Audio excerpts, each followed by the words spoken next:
Magic 107.3, Kansas City's best mix of R&B, home of the Steve Harvey Morning Show.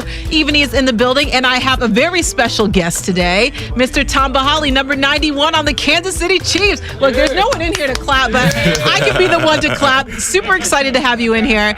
Now, obviously, when people see that you're here in the studio, they think, oh, it's a Friday, Red Friday. They're going to talk football. No football talk with me because I don't know anything about football. It's kind of like a foreign language to me. Right. So please, there will be no football talk today. That's fine. But it's all about music. A lot of people don't know that you do music. So why are you going on that route?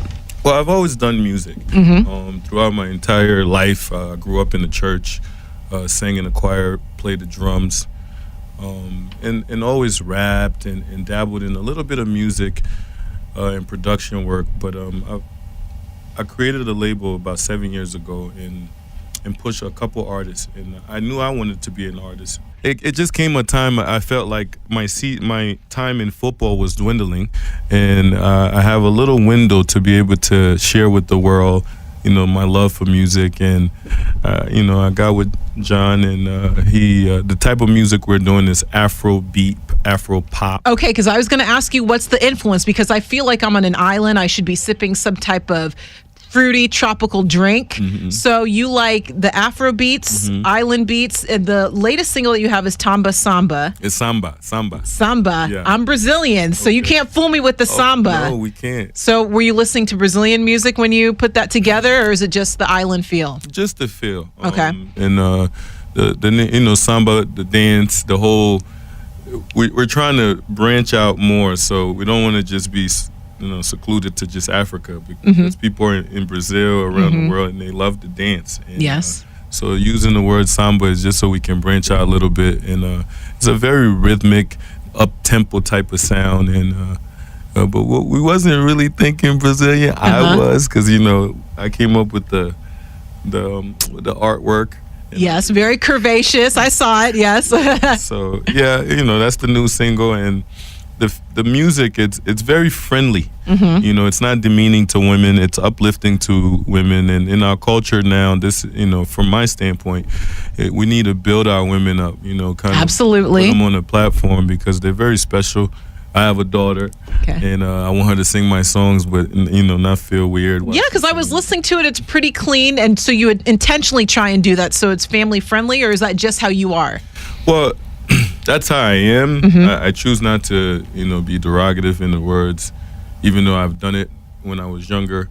Just moving forward, I have children, I have a fiance, so we want. You're grown man status right now. We just want to dance, make these people out here have fun and dance, and that's really, and spread love. Spread love. We're all about spreading love. So Tomba Samba, you want people to dance. The beat definitely makes the ladies want to twerk something, make the booty shake, jiggle a little. So do you have any song, like any dances for your songs, or is it just whatever people feel? Because I was creeping on your Instagram, and I saw that you were reposting some people with their dance videos. So are you trying to make up a dance to Tomba Samba or your other single? I don't have a dance, but what the African artists are doing now, when they put the song out, a lot of people across the country are, dancing to the music. So people are starting to gravitate to my song and dance to it, and then we'll repost it for, publicity. So have you ever been somewhere where your song plays and you see people react to it? What's that feeling like? For me, it's new. It's very satisfying to see that they don't even know who's singing, yet when the sound comes on, they're able to get into. It's an instant feeling. Yeah, into that feel. And when I'm watching it, I'm like, the next feeling is me being on stage and hearing people sing the words verbatim. That one, I don't know what I'll do when that happens.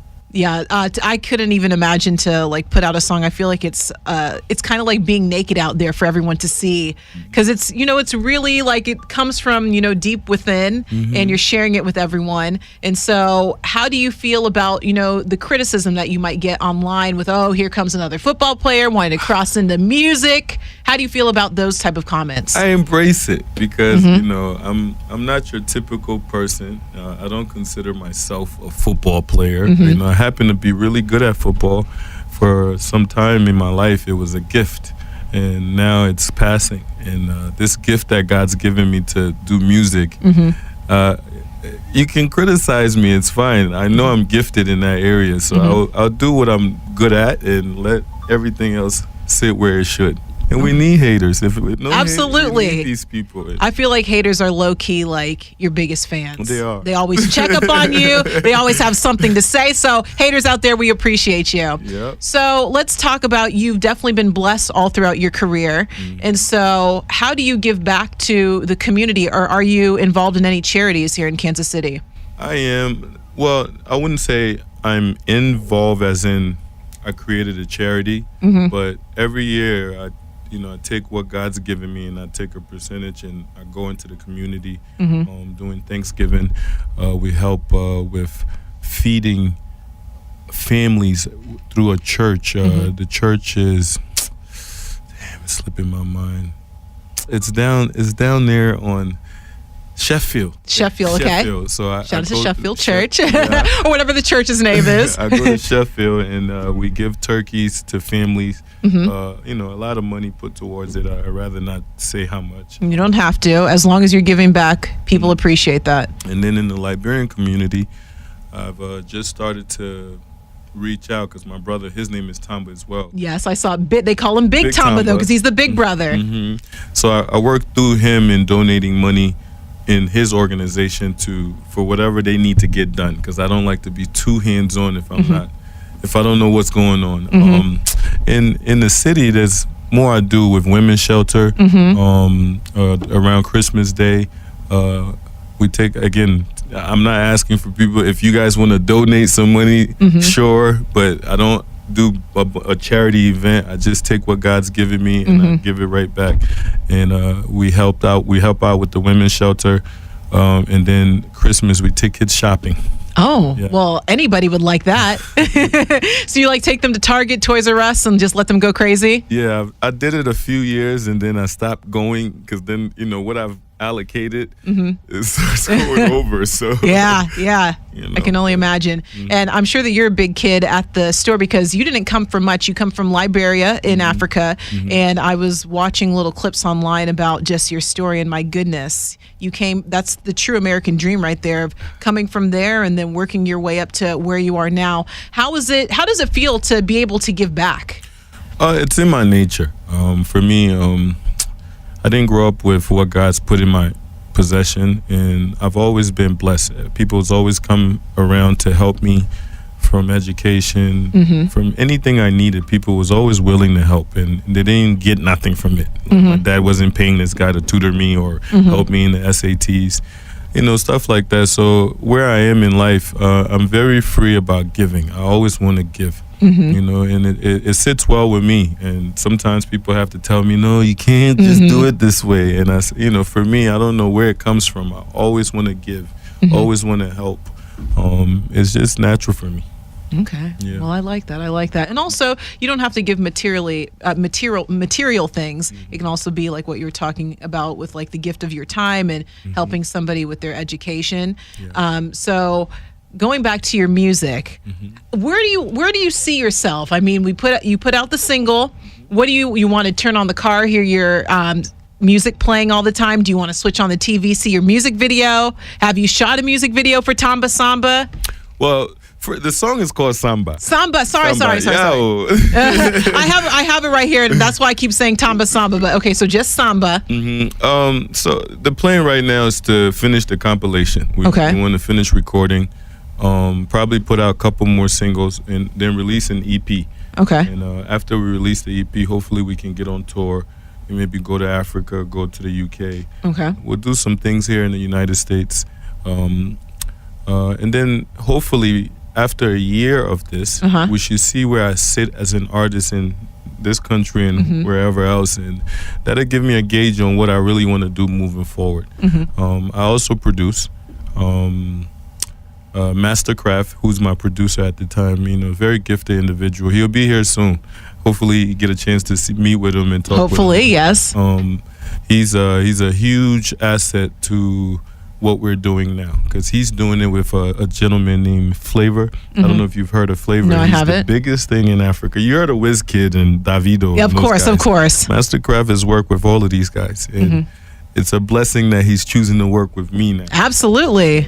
Yeah, hopefully in a year we'll be touring, hopefully overseas, and but yeah, we'll continue to give you content, music, video, everything you're looking for, lifestyle, everything. Looking forward to that. So, anything else that you want people to know about your music? I would like to know why hip hop, because you said that your music started in church. You could have easily, I don't know if you have the vocal pipes to be a singer or an R&B crooner. You chose hip hop. What type of hip hop artists have influenced you throughout the years?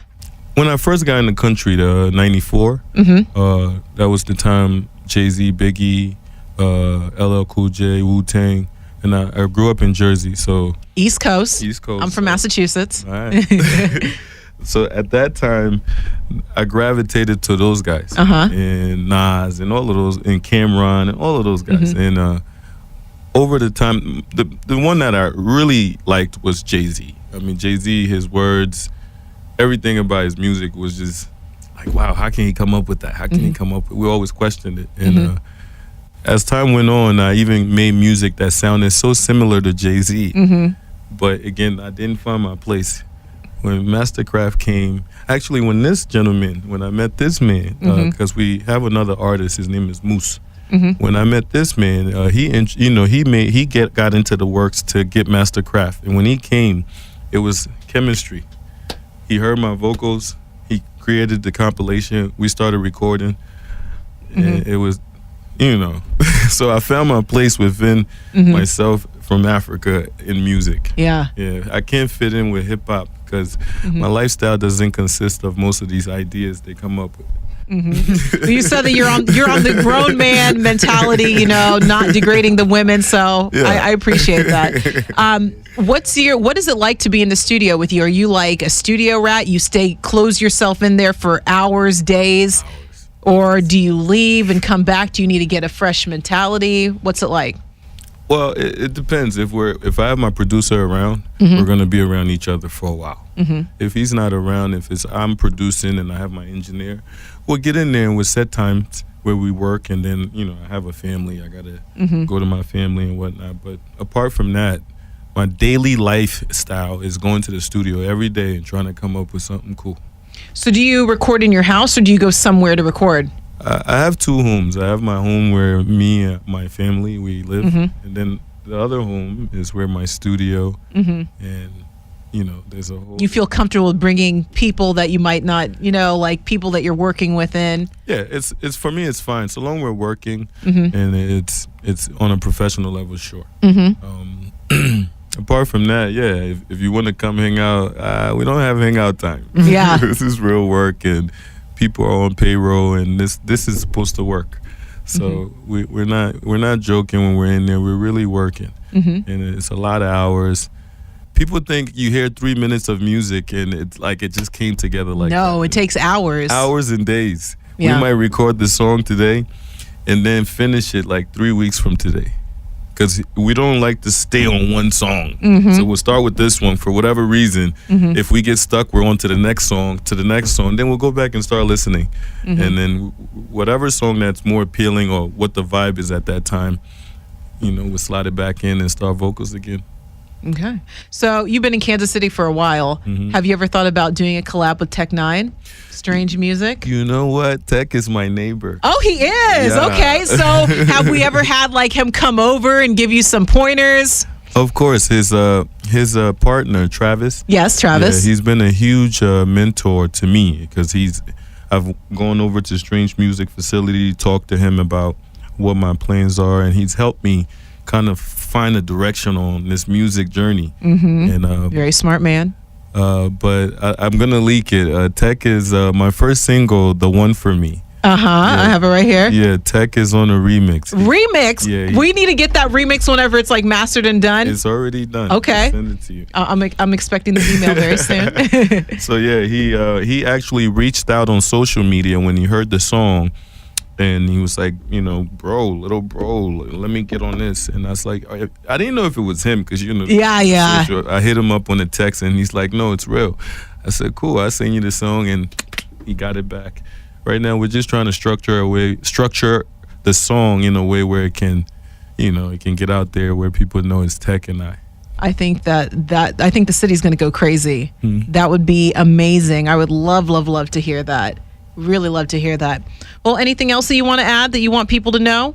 I feel like you answered all my questions. No, I appreciate you having me here. I appreciate today. you coming by and your time. I know you're a very busy man, very important man. Oh no, you guys are busy. I'm glad you can have me. It's always an honor to sit in you guys' missing because you guys are the one who's putting this out there. Anytime I get the opportunity to be around people like you guys, I truly appreciate it. Oh, well, we appreciate you. Social media, any way for people to stay connected with you? Yeah, Tamba Hali 91 on Twitter. Tamba Hali on Instagram. For the gram. Tamba Hali on Snapchat, yeah. That's about, and then Facebook. Facebook. Yes, if you www.tambatunes.com. Tomba Tunes, and then also I see it Tomba Tunes on YouTube also to see the videos. Yes, if you want to keep up with these activities that's going on in our lives, please subscribe.